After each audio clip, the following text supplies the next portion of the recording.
سر میں یہ بات کر رہا تھا، آپ نے جیسے کہا کہ کوئی ملک دشمن شخص ہی ہوگا جو ہمارے اداروں کے خلاف بات کرے گا، تو اس سے پہلے جو نون لیگ نے بات کی ہے یا پیپلز پارٹی کے لوگ بھی چند ہیں، آصف علی زرداری صاحب نے بھی بات کی ہے، کیا وہ بھی ملک دشمن ہے؟ دیکھیں، میں نے اپنی پوری اسپیچ میں کسی کی تعریف نہیں کی جی، کسی کے حق میں نہیں بولا. میں پی ٹی آئی کا بندہ ہوں، پی ٹی آئی میں کھڑا ہوں، اور پی ٹی آئی کی جو حالت ہے اس کی وجہ سے شاید میں آگے آزاد الیکشن لڑوں. اب ایک ٹرینڈ آ گیا ہے کہ ان لوگوں کی باتیں کر کے نا ان کو آپ اجازت دے رہے ہیں کہ یہ جو مرضی کہہ لیں. مجھے سوال آپ سے ہے کہ کیا آپ اس ملک کے پیٹریوٹ ہیں؟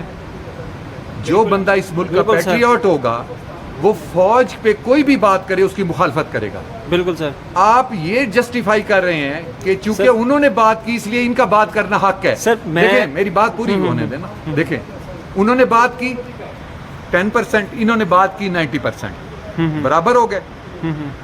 نتیجہ کیا ہے؟ ملک تباہ. نتیجہ کیا ہے؟ جو آپ کی آرمی ہے وہ ڈیمورلائز ہو جائے گی. آپ اپنے یہ ریٹنگ کے لیے، میڈیا کی گمکس کے لیے جو آج بات کر رہا ہے، جس کا نقصان آج ہو رہا ہے، پیچھے والوں کو ساتھ ملا کے اس کو جسٹیفائی کر رہے ہیں کہ وہ بولتا رہے. تو میں آپ کو سلام پیش کرتا ہوں، جتنا ہو سکتا ہے اس ملک کو تباہی میں اپنا حصہ ڈال لیں. لیکن جب ہم تباہی میں پہنچ گئے تو پھر ہم یہ سر آپ کے سر دیں گے کہ میڈیا یہ کہہ رہا تھا، میڈیا یہ کہہ رہا ہے کہ انہوں نے کیا ہے، اب یہ کر رہے ہیں، یہ ٹھیک ہے. سر میڈیا یہ بات قطعاً نہیں کر رہا. میرا آپ سے چیلنج ہے. جی. کبھی کسی لیڈر نے یہ کہا ہے کہ کیپٹن اور بریگیڈیئر جنرل کے خلاف ہو جائیں؟ میرا آپ کو چیلنج ہے، کبھی کسی لیڈر نے یہ کہا ہے؟ جواب دیں مجھے. سر اس حوالے سے مریم نواز کے بیانات پڑھے ہیں جس میں انہوں نے کہا ہے فوج کے اندر یہ کہا ہے کہ آپس میں فوج لڑ پڑے، جس میں انہوں نے کہا ہے کہ اوپر والے افسران کے احکامات سنتے ہوئے آپ کو غور کرنا چاہیے. سر یہ بات ہوئی ہے. خدا کے لیے سر وہ بیانات میں آپ کو بھیج دوں گا. سر وہ بیانات بھیج دیجیے. میں چیلنج کرتا ہوں، میں آپ کو وہ بیانات بھیجوں گا. میں چیلنج کرتا ہوں، ایسی کوئی بات نہیں ہے. جی سر. اب کے بیانات کو جسٹیفائی کرنے کے لیے سر میں ان کو جسٹیفائی قطعاً نہیں کر رہا. لے آتے ہیں سر وہ اس ملک کے دشمن ہیں. سر میں یہ بات کر رہا ہوں، سب اکاؤنٹیبل ہونے چاہیے. میں قطعاً کسی کو جسٹیفائی نہیں کر رہا. کسی کی تعریف کی ہے؟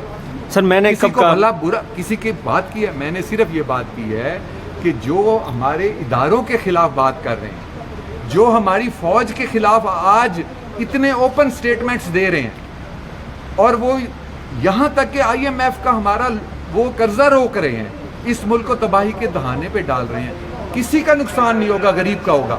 اور غریب کے نقصان میں آپ جیسے میڈیا کے لوگ اس کے ذمہ دار ہوں گے. اور جو پی ٹی آئی کے جالے بنے کھڑے ہیں، جو یوتھیے بنے کھڑے ہیں، کل کو وہ ذمہ دار ہوں گے کہ آج وہ یہ نہیں سمجھ رہے. سیاستدانوں کو جتنی مرضیاں گالی دیں، جتنا مرضی کرپٹ کہہ لیں، سیاستدان برداشت کرے گا. لیکن جب آپ اداروں کو شروع ہو جائیں گے تو وہاں ملک تباہ ہوگا. اور ملک کی تباہی کے ذمہ دار وہ لوگ ہیں جو اس طرح کے سوال کرتے ہیں کہ وہ ایسے کر رہے تھے تو اس کے لیے جائز ہے. تو لاڈلے کو آپ جائز کر کے اس ملک کو تباہ کر رہے ہیں. میری آج بات لکھ لیجئے گا، جب ہم اس مقام پہ جا کے پہنچیں گے نا جہاں واپسی ناممکن ہوگی، تو میں اس وقت یہ کہوں گا کہ اس کے ذمہ دار ہوں. سر دیکھیں، میں کسی کو جو ہے وہ لاڈلا قرار نہیں دے رہا. میں صرف یہ کہہ رہا ہوں کہ سب اکاؤنٹیبل نہیں ہونے چاہیے. یہ میرا سوال نہیں ہے، یہ عوام کا سوال ہے. اب جہاں پہ بھی دیکھیں گے اس طرح کے سوالات کیے جا رہے ہیں. سب کو چھوڑ دیں، ملک تباہ ہونے دیں بس. سر آج جو کہہ رہا ہے اس کو آج سزا دیں گے. سر ملک بچانے کی ذمہ داری کن پر عائد ہوتی ہے؟ سپریم کورٹ نے کیا کہا ہے؟ سپریم کورٹ نے یہ کہا ہے کہ جنہوں نے اس وقت بات کی تھی میرے پاس اس وقت کیوں نہیں آئے؟ جب اس وقت بات کی تھی آپ نے اس وقت بات کیوں نہیں کی؟ جب بات ہوئی تھی اس وقت چپ کیوں رہے آپ؟ آج کی بات آج سے کریں. آج جو ملک کو یہ بیانات دے رہا ہے اور ملک کو جو تباہی کے دہانے پہ لے کے جا رہا ہے، اگر آپ اس کو جسٹیفائی کرنا چاہتے ہیں جو نقصان ہوگا اس کے ذمہ دار آپ ہوں. سر میں جسٹیفائی قطعاً نہیں کر رہا. میں تو جسٹ اتنا کہہ رہا ہوں کہ سب اکاؤنٹیبل ہونے چاہیے یا نہیں. میرا صرف سمپل سوال ہے. سر اس وقت ان کے خلاف آپ کیوں نہیں بولے؟ ان کے ساتھ ملے ہوئے تھے. کن کے ساتھ؟ سپریم کورٹ نے کہا ہے کہ اس وقت جنہوں نے فوج کے خلاف بات کی تھی آپ اس وقت ہمارے پاس کیوں نہیں آئے؟ سر اس وقت آپ ان سے ملے ہوئے تھے. دیکھیں سر میں یہ سوال آپ سے بھی کر سکتا ہوں، آپ اس ٹائم ان کے خلاف کیوں نہیں کھڑے ہوئے؟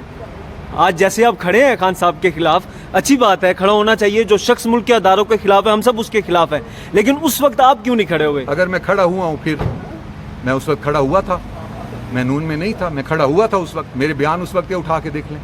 جو غلط بات کرے گا اس کے اوپر میں بولوں گا، جو صحیح بات کرے گا اس کے اوپر بھی بولوں گا. تو آپ کے خیال میں آج جو ہے وہ نون لیگ صحیح ہے؟ میں نے کوئی ایسی بات کی ہے؟ میں نے کوئی ایسی اچھا بات سر کی ہے؟ ایک یہ وقت نہیں ہے اس بالکل وقت سیلاب کی بات کریں، اس وقت سیلاب کی بات کریں، جو لوگ مر رہے ہیں اس کی بات کریں. سر اسی حوالے سے پبلک اکاؤنٹس کمیٹی کی پوری میٹنگ میں نے اٹینڈ کی ہے. وہاں پہ 1.5 گھنٹہ جو ہے عمران خان صاحب ڈسکس ہوتے رہ گئے ہیں. الیکشن کمیشن کے سیکرٹری سے سوالات کیے جاتے رہ گئے ہیں کہ کس طرح سے جو ہے انہیں آؤٹ کیا جائے یا کیا قانون ہے کیا نہیں ہے. وہاں پہ سیلاب کے حوالے سے بات نہیں کی گئی کیا سر. پبلک اکاؤنٹس کمیٹی نے سیلاب کو سر اور جگہ سر آپ وہاں پہ سوال اٹھا لیتے کہ وہاں پہ ہماری انتظامیہ کیا کر رہی ہے، ہماری بیوروکریسی کیا کر رہی ہے. سر پھر پبلک اکاؤنٹس کمیٹی نے کیا یہ دیکھنا ہے کہ عمران خان الیکشن لڑ سکتے ہیں یا نہیں لڑ سکتے؟ وزیر اعظم جو ہیں وہ سیلاب کے لیے جا رہے ہیں. جی جی آپ کے وزیر اعلیٰ سارے جا رہے ہیں. باہر سے ابھی جو ہے فورن منسٹر آپ کے وہاں سے ہیلپ لے کے آ رہے ہیں. وہ پروسیس سب ہو رہا ہے. پبلک اکاؤنٹس کمیٹی نے یہ کہا ہے کہ جو لوگ ڈیفالٹر ہیں اکراس دی بورڈ، جو لوگ ڈیفالٹر ہیں ان کو الیکشن لڑنے کی اجازت کیوں دیا جا رہی ہے اکراس دا بورڈ؟ ایک کو آپ اجازت دیں دوسرے کو نہ دیں، بے انصافی کیوں کر رہے ہیں؟ سر وہاں پہ ایک اور چیز بھی ڈسکس ہوئی ہے کہ 9 حلقوں میں وہ الیکشن لڑ رہے ہیں، پھر وہ سیٹیں چھوڑ دیں گے، جو کئی غلط بات ہے. ظاہر سی بات ہے کوئی بھی شخص 9 حلقوں سے الیکشن لڑے گا تو ایک ہی. میں یہ بات کر رہا ہوں کہ یہ چیزیں وہاں پہ ڈسکس ہونے چاہیے تھے. یہ چیزیں ایجنڈے پر تھی، یہ چیزیں ایجنڈے پر تھی جو وہاں پہ ڈسکس ہوئی ہیں. ٹھیکیدار ہیں کہ ایجنڈے پہ چیز ہم نے ڈسکس کرنی ہے یا بغیر ایجنڈے کے ڈسکس؟ سر میں ٹھیکیدار نہیں ہوں، میں جسٹ سوال کر رہا ہوں. سر آپ کو جب پتہ ہی نہیں پبلک اکاؤنٹس کمیٹی کے لاز کیا ہیں، رولز کیا ہیں، آپ کیسے سوال کر سکتے ہیں؟ آپ ٹھیکیدار نہیں ہیں اس کے. ہم آؤٹ آف دا ایجنڈا بھی بات کر سکتے ہیں، out of the agenda question کر سکتے ہیں، ملک کے مفاد میں کوئی بھی سوال کر سکتے ہیں ایز ممبرس. سر میں اسی حوالے سے بات کر رہا تھا کہ ملک کے مفاد میں سیلاب کے حوالے سے بھی سوال بنتا تھا. Out of agenda, out of سیلاب کے حوالے سے پبلک اکاؤنٹس کمیٹی جسٹ یہ وہ نہیں ہے، فورم نہیں ہے. وزیر اعظم وہاں پہ جا کے کر رہے ہیں اپنا، وزیر اعلیٰ جا رہے ہیں سارے، اور وہاں پہ جو ہے فورن منسٹر نے وہ فنڈز لیے، ہمارے فنڈز آئے ہیں اور وہ ہو رہے ہیں، وہاں وہ کام ہو رہا ہے. یہاں پہ پبلک اکاؤنٹس کمیٹی میں اکاؤنٹس کی بات ہونی ہے. ہم اس ٹاپک کے مطابق چل رہے ہیں. سر لاسٹ سوال، جنوبی پنجاب میں سیلاب سارا وہ ہمارا علاقہ جو ہے ڈوبا ہوا ہے. آپ کا تعلق بھی جنوبی پنجاب سے، بڑی آواز بھی اٹھاتے ہیں. اس حوالے سے آپ نے اب تک کیا کیا ہے؟ سر فوٹو دکھاؤں آپ کو؟ فوٹو دکھاؤں غریبوں کو چیزیں دیتے ہوئے؟ نہیں سر، میں قطعاً یہ نہیں کہہ رہا. میں جسٹ میں نے جو وہاں امداد کی ہے نا، آپ میرے ساتھ چلے، میں کشتیوں پہ جا کے اندر امداد کر کے آتا ہوں. میں ان لوگوں کو دے کے آتا ہوں جو اندر مشکل میں بیٹھے ہوتے ہیں. ٹھیک ہے، فوٹو چاہیے تو میں اگلی دفعہ جاؤں گا، فوٹو کھنچوا کے آپ کو بھیج دوں گا، کیونکہ آپ تو فوٹو والی پالیسی پہ چلتے ہیں. ٹھیک ہے سر. So nice.